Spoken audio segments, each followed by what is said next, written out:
និយាយគ្នាលេងបន្តិច update នៅព័ត៌មានថ្មីៗមួយចំនួនជូនទៅកាន់ប្រិមិត្តបាទជាពិសេសគឺជាការប្រកួត UEFA Champions League យើងឃើញថាការប្រកួតនឹងប្រព្រឹត្តទៅជើងទី2នៅក្នុងសប្តាហ៍ក្រោយយើងឃើញថាសម្រាប់ Liverpool កាន់តែល្អទៅហើយសម្រាប់ពាននៅក្នុងដៃនៅពេលនេះគឺ3ពានធំបាទគណៈពេលដែលការប្រកួតបាទផ្ដាច់ព្រាត់នឹងប្រព្រឹត្តទៅនៅសប្តាហ៍ក្រោយជាការប្រកួត Carabao Cup របស់ Liverpool ជាមួយនឹង Newcastle ស្របពេលដែលនៅ Premier League វិញគឺនាំមុខពិន្ទុទៅលើ Arsenal ចំនួន13ពិន្ទុហើយប៉ុន្តែ Arsenal នៅចំណេញមួយប្រកួតទៀតបាទយ៉ាងណាមិញសម្រាប់ Liverpool ការនាំមុខប៉ុណ្ណេះគឺអាចនិយាយបានថាមានអត្រាខ្ពស់គួរសមគណៈពេលដែលការប្រកួតមានសល់រហូតដល់10ប្រកួតទៀតបាទយ៉ាងណាមិញការប្រកួត10ប្រកួតទៀតគឺមិនទាន់ 100% នោះទេ Liverpool ត្រូវធ្វើការងារធ្ងន់ជាមួយនឹងការប្រកួតនៅក្នុងបាទថ្ងៃអាទិត្យក្រោយបាទដោយសារការប្រកួតជើងទី2ត្រូវប៉ះជាមួយនឹង Paris ហើយនឹងត្រូវប្រកួតផ្ដាច់ព្រាត់នៅថ្ងៃអាទិត្យទៀតអញ្ចឹងមានន័យថាការប្រកួតនេះគឺត្រូវចាំបាច់មែនទែនហើយសម្រាប់ការប្រកួតយប់នេះបាទប្រសិនបើ Liverpool បាទអាចយកឈ្នះទៅលើ Southampton បានកាន់តែនាំមុខពិន្ទុទៅលើ Arsenal កាន់តែច្រើនបន្តទៀតហើយបាទគេឃើញថាសម្រាប់ Liverpool រដូវកាលនេះកាចមែនទែនបាទមិនត្រឹមតែនាំមុខបាទនៅលើកំពូលតារាងនៅ Premier League នោះទេថែមទាំងឈានចូលដល់វគ្គផ្ដាច់ព្រាត់បាទ Carabao តែគួរសោកស្ដាយបាទធ្លាក់របស់ Plymouth នៅក្នុងការប្រកួត FA Cup កុំអីហ្នឹងគឺ4ពាននៅក្នុងដៃអត់ទាន់ចប់មួយទេបាទប៉ុន្តែដូចខ្ញុំរៀបរាប់ជូនប្រិយមិត្តចឹងថាពានក្នុងដៃច្រើនពេកវាធ្វើឲ្យមានផលលំបាកវិញទេអ្វីទៅដែលយើងនិយាយថាមានផលលំបាកគឺវាអាចប៉ះពាល់ដល់ការប្រកួតផ្សេងៗប្រសិនបើក្នុងករណីឧទាហរណ៍ថាយប់នេះយើងឧទាហរណ៍ជាក់ស្ដែងប្រសិនបើការប្រកួតជាមួយនឹង Southampton យប់នេះនឹងមានកីឡាករណាមួយដែលមានបញ្ហាដែលជា key សំខាន់ឧទាហរណ៍ដូចជា Salah បាទដូចជា Szoboszlai បាទនៅកំពុងតែជា key player ដ៏សំខាន់របស់ Liverpool នោះវាអាចនឹងជាចំណោទបញ្ហាប៉ះពាល់ដល់ការប្រកួតដទៃទៀតអញ្ចឹងការដែលបាទចប់ជាមួយនឹងពានមួយបាទបោះពានមួយចោលយកពានណាមួយដែលគាត់រំពឹងចង់បានខ្ញុំគិតថាវាជារឿងមួយដ៏ល្អជាងបាទយ៉ាងណាមិញបាទ Liverpool ការប្រកួតជាមួយនឹង Paris យើងមើលឃើញប្រិមិត្តសុទ្ធបានតែមួយជើងគត់ចំគោលដៅគឺចូលតែម្ដងបាទមិននឹកស្មានទេប្រិមិត្តមិននឹកស្មានទេការប្រកួត90នាទីពេញគឺប៉ារីសគ្រប់គ្រងនៅលើទីលានទាំងអស់បាទ70ទល់នឹង30ការសុទ្ធនោះគឺរាប់សិបជើងបាទប៉ុន្តែអ្នកដែលជាបាទវិរៈបុរសក៏ដូចជាបាទកីឡាករល្អប្រចាំការប្រកួតនោះវិញគឺបានទៅលើ Alisson Becker សង្គ្រោះបានរហូតដល់9លើកប្រិមិត្តមកមិនធម្មតាទេបើសិនជាការសង្គ្រោះរបស់ Alisson Becker នោះគឺបរាជ័យយើងហៅថាបរាជ័យតែ 50% ក៏អស់4គ្រាប់ដែរបាទប៉ុន្តែយើងឃើញថា9នេះបាទគឺស្រាវបានល្អមែនទែនសម្រាប់ Alisson Becker បាទយើងត្រឡប់មកមើល Arsenal វិញនោះ CPSV កប់សេរី7-1ហើយក៏លេខទៅមើល Barcelona វិញកប់សេរីកាត់ក្រហមមួយហើយនៅតែអាចយកឈ្នះបានទៀតបាទមិនធម្មតាទេបាទស្របពេលដែល Bayer Leverkusen ក្រោមការដឹកនាំរបស់ Xabi Alonso នោះប្រហែលជាអាចនឹងត្រូវបញ្ចប់ត្រឹមវគ្គនេះហើយបាទការប្រកួតជើងទី1 Bayer ដាក់3-0ទៅហើយបាទយើងបន្តទៅទៀតសម្រាប់ការប្រកួតបាទនៅក្នុង UEFA Champions League នឹងប្រព្រឹត្តទៅនៅសប្តាហ៍ក្រោយមួយទៀតដើម្បីស្វែងរកក្រុមឡើងទៅកាន់វគ្គ8ក្រុមចុងក្រោយបាទការប្រកួតនៅក្នុងរដូវកាលនេះនឹងត្រូវបានបញ្ចប់នៅក្នុងខែ6ដើម្បីព្យាយាមបាទនៅក្នុងការប្រកួត FIFA Club World Cup ដែលត្រូវបានប្រកាសហើយដែលមានសរុបពានរង្វាន់ជាលុយសរុបបាទជាលុយសរុបរហូតដល់1000លានឯនោះប្រិមិត្តច្រើនមែនទែនប្រិមិត្តថាចុះក្រុមដែលឈ្នះបាន1000លានមែនទេប្រិមិត្តបាទនឹងគេហៅថា prize pool ឬក៏ចង់និយាយថាតម្លៃលុយសរុបនៃការប្រកួតអញ្ចឹងសម្រាប់ក្រុមនីមួយៗដែលបានចូលរួមនឹងគឺបានម្នាក់តិចប៉ុន្តែអ្នកដែលបានលើកពានទទួលបានច្រើនជាងគេបាទយោងតាមការលើកឡើងដូចជាបានជាង100លានដែរបាទជាង100លានបាទអញ្ចឹងច្រើនមែនតើប្រិមិត្តបាទហើយសម្រាប់នៅក្នុងរាត្រីនេះការប្រកួតក៏មានដូចជាការប្រកួតនៅទីបន្តិចទៀតនេះគឺរវាងបាទNottingham Forest បាទជាមួយនឹង Man City បាទសឹងតែបាច់និយាយទេបាទបាច់និយាយទេបាទនេះបាទ Nottingham Forest បាទក៏បើបាក់និយាយដែរបាទប្រិមិត្តបើយើងនិយាយទៅ Nottingham Forest មួយរយៈនេះគឺគាត់រៀងគ្រាន់បើអញ្ចឹងណាបាទបារម្ភខ្លាចមួយតែបាទ Nottingham Forest Man City ទៅទៀតហ្នឹងណាបាទតិចចាំយើងនិយាយបាទឥឡូវនេះយើងត្រឡប់មកវិញថាសម្រាប់ទីផ្សារដូរកីឡាករទៅបិទមែនប៉ុន្តែយើងឃើញថាមានការចរចាជ័យគ្នាច្រើនមែនទែនបាទស្របពេលដែល Arsenal ក៏ព្យាយាមស្វែងរកតំបន់ប្រយុទ្ធបន្ថែមដែរព្រោះសារតែបន្តពេលនេះនៅពេលដែលបច្ចុប្បន្ននេះគឺសម្រាប់ Arsenal គឺតំបន់ប្រយុទ្ធរបស់គាត់គឺតានតឹងមែនទែនប្រិមិត្តគឺតានតឹងមែនទែនអត់មានសាកាហើយអត់មាន Harvard ទៀតបាទអត់មាន Jesus ទៀតអស់លីងតែម្ដងក្នុងតំបន់ប្រយុទ្ធធ្វើឲ្យលោក Mikel Arteta នឹងឈឺក្បាលខ្លាំងមែនទែនបាទប្រិមិត្តមានសំណួរសួរថាបាទតើ Liverpool នឹងត្រូវឈ្នះប្រមាណប្រកួតទៀតនឹងអាចលើកពាន Premier League បានបាទមកដល់ពេលនេះគឺប្រកួតទី29ក្នុងយប់នេះប្រកួតទី28ត្រូវបានបញ្ចប់ហើយដែល Liverpool បាននាំមុខទៅលើ Arsenal ចំនួន13ប្រកួតបាទ13ពិន្ទុសូមបន្ទោស13ពិន្ទុអញ្ចឹងប្រសិនបើក្នុងការប្រកួតនេះ Arsenal ឈ្នះប្រកួតក្រោយដោយសារតែ Arsenal ចំណេញមកប្រកួតណាបាទ Arsenal ទៅ27ទេ Liverpool 28ហើយអញ្ចឹងមានន័យថាយើងគិតថា10ពិន្ទុចឹងបាទ10ពិន្ទុគឺមានស្មើនឹង3ប្រកួតអញ្ចឹងនៅសល់10ប្រកួតទៀតអញ្ចឹង10ប្រកួតទៀតមានន័យថាដក3ប្រកួតចេញទៅវានៅសល់7ប្រកួតទៀតអញ្ចឹងបើសិននៅក្នុងករណីដែល Arsenal នៅតែបន្តឈ្នះ Liverpool នៅតែបន្តឈ្នះ7ប្រកួតទៀតប្រសិនបើ Liverpool នៅតែឈ្នះ7ប្រកួតជាប់គ្នាទៀតគឺ Liverpool លើកពាន Premier League នៅក្នុងរដូវកាលនេះបាទអញ្ចឹងងាយស្រួលទេប្រិមិត្តយើងគ្រាន់តែបាទគិតចំនួនពិន្ទុបាទហើយចែកនឹង3ដើម្បីយើងឃើញចំនួនប្រកួតបាទអញ្ចឹងយើងឃើញមានសល់3ប្រកួតអញ្ចឹង3ប្រកួតនេះប្រសិនបើក្នុងករណីបាទចំនួនប្រកួតដែលសល់គឺ10 10 13នៅសល់7ប្រកួតអញ្ចឹង7ប្រកួតនេះបាទចុងក្រោយនេះបើសិនជា Liverpool ឈ្នះ7ប្រកួតនេះហើយគឺអ្វីគ្រប់យ៉ាងរបស់ Arsenal គឺត្រូវបញ្ចប់នៅត្រឹមប៉ុណ្ណេះក្នុងការប្រកួតប្រជែងពាន Premier League បាទងាយ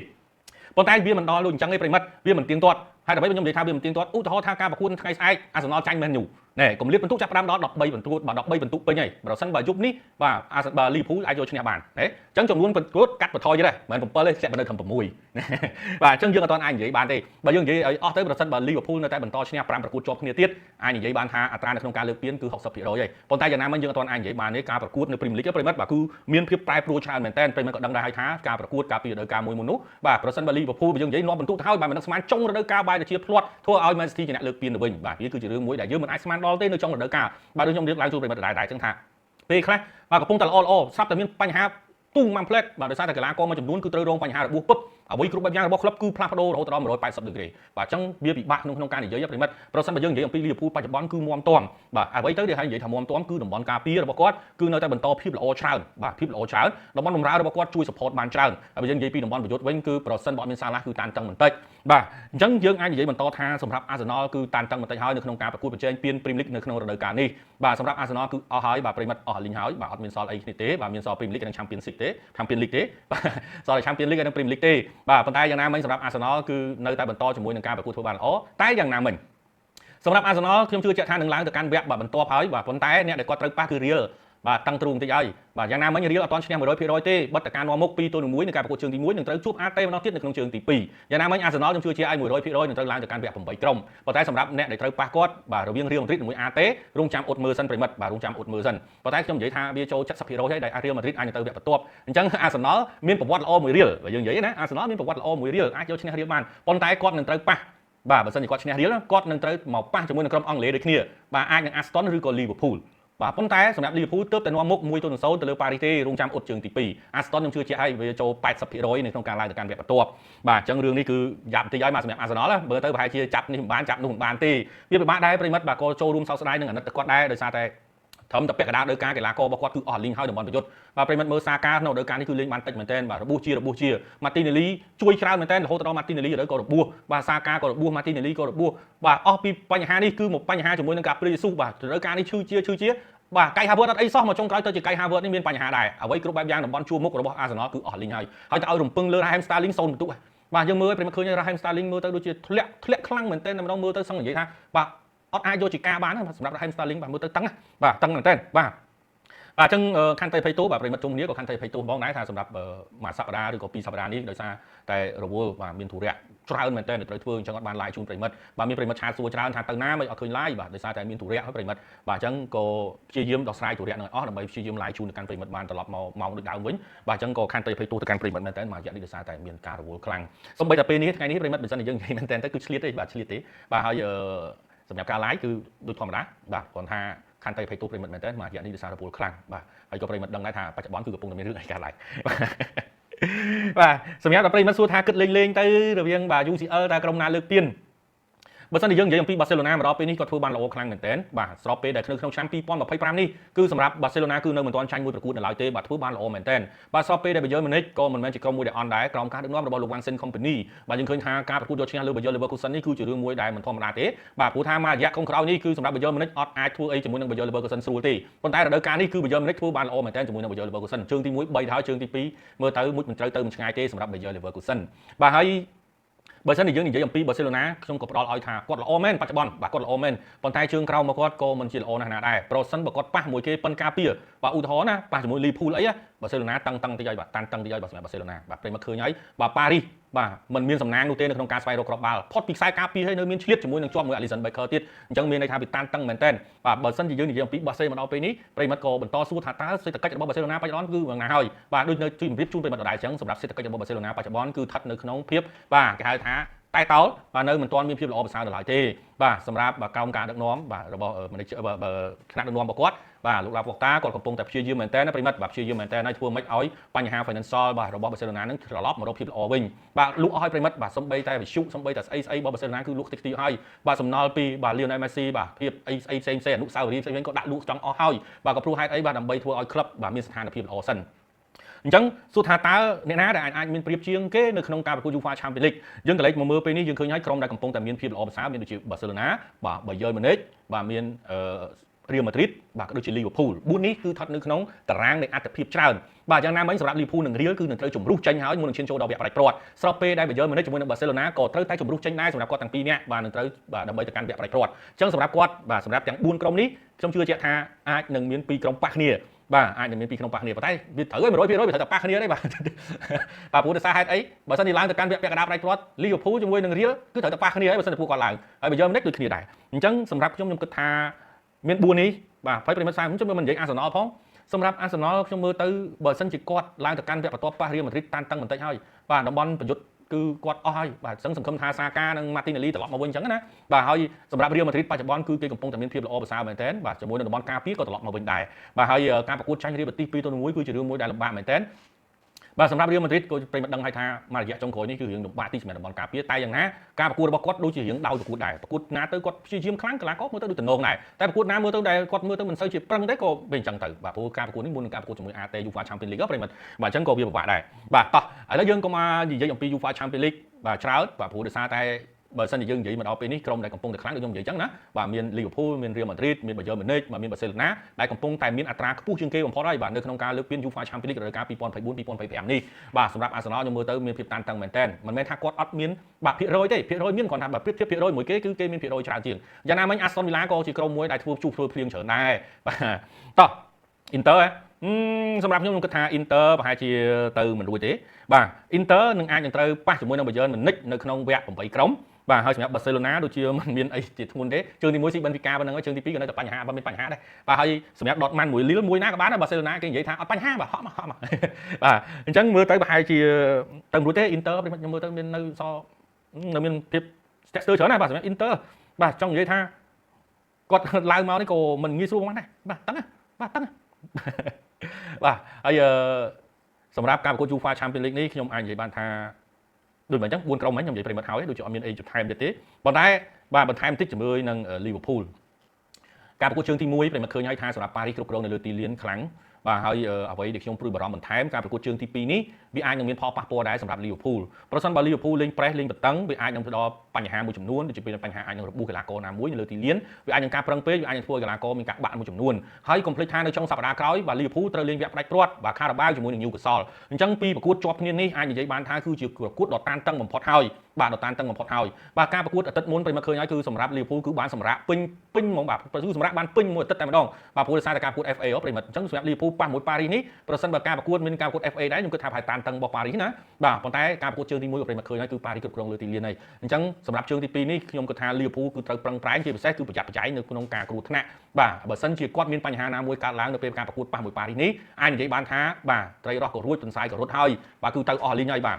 អញ្ចឹងវាពិបាកដែរណាបាទបើសេអាចប៉ះមួយ Bayern ខ្ញុំខាប់ប៉ះបាទបើសេប៉ះមួយ Bayern បាទបើសេដឹងតែឡើងទេខ្ញុំធានាឲ្យបាទជើងទី1 C 1-0នេះបាទមានស្អីទៀតកាត់ក្រហមមួយផងបាទតំបន់ជើងទី2វិញបាទសេសុំតែស្មើក៏ឡើងដែរបាទហើយសម្រាប់ Dortmund មួយ Lille មានទៅស្អីបាទ Barcelona បច្ចុប្បន្នគេកំពុងតែគេហៅថាឡើងទម្រង់សងំបាទជាពិសេសតំបន់ប្រយុទ្ធរបស់គេគឺលឿនណាស់បាទលឿនណាស់បាទហើយបើសិនជាយើងនិយាយពី Bayern Munich មួយ Leverkusen ជើងទី1 3ហើយជើងទី2 Bayern ខំប្រឹងតែលេងការពារតិចតិចហ្នឹងក៏ទៅមុខរួចដែរបាទហើយបើសិនជាយើងនិយាយអំពី Inter វិញបើប្រៀបធៀបជាមួយនឹង Bayern Munich ពេលនេះខ្ញុំគិតថាទៅមិនរួចទេបាទអញ្ចឹងអត្រាខ្ពស់មែនតើដែល Bayern Munich នឹងត្រូវប៉ះមួយ Barcelona នៅក្នុងវគ្គពាក់កណ្ដាលផ្ដាច់ព្រាត់បាទប៉ុន្តែបើសិនជាយើងនិយាយទៅមើល bracket នៅខាងលើវិញយើងពិបាកប៉ាន់ស្មានបន្តិច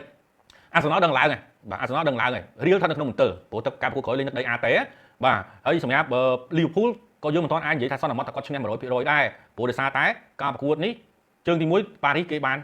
នគេថាបិទតែចាញ់គ្រាប់មែនប៉ុន្តែគេគ្រប់គ្រងនៅលើទីលានអស់ហើយបាទអញ្ចឹងគាត់ថាមានអត្រាខ្ពស់ជាងបាទសម្រាប់ Liverpool ព្រោះការប្រកួតក្រៅដីគាត់ឈ្នះអញ្ចឹងណាបាទហើយបើសិនជាយើងនិយាយអំពី Aston វិញខ្ញុំជឿជាក់ថាទៅមុខហើយបាទអញ្ចឹង Aston ខ្ញុំគិតថាប្រហែលជារងចាំតែមួយទេតើទៅបា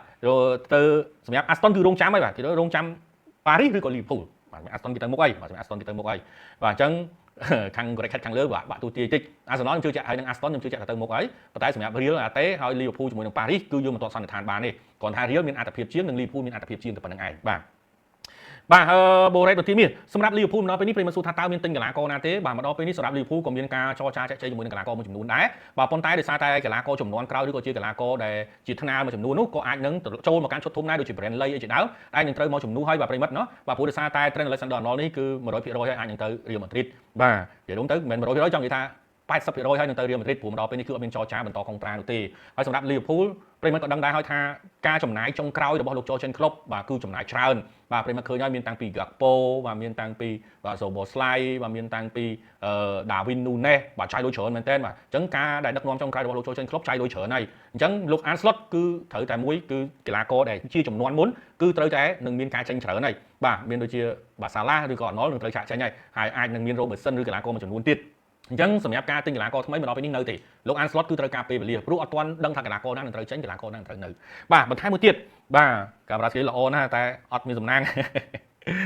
បាទអើយបាទ Man City ឆ្នាំនេះដឹងណានៃទេបាទតោះកុំឲ្យខាតពេលវេលាយូរបាទប្រិមិត្តយើងនៅសល់ពេល10នាទីទៀតសម្រាប់ការប្រកួតរវាង Nottingham Forest មួយជាមួយនឹង Manchester City បាទស្អែកយើងបន្ថែមទៀតណាប្រិមិត្តបាទស្អែកជួបខ្ញុំបាទបន្ថែមទៀតបាទអញ្ចឹងសម្រាប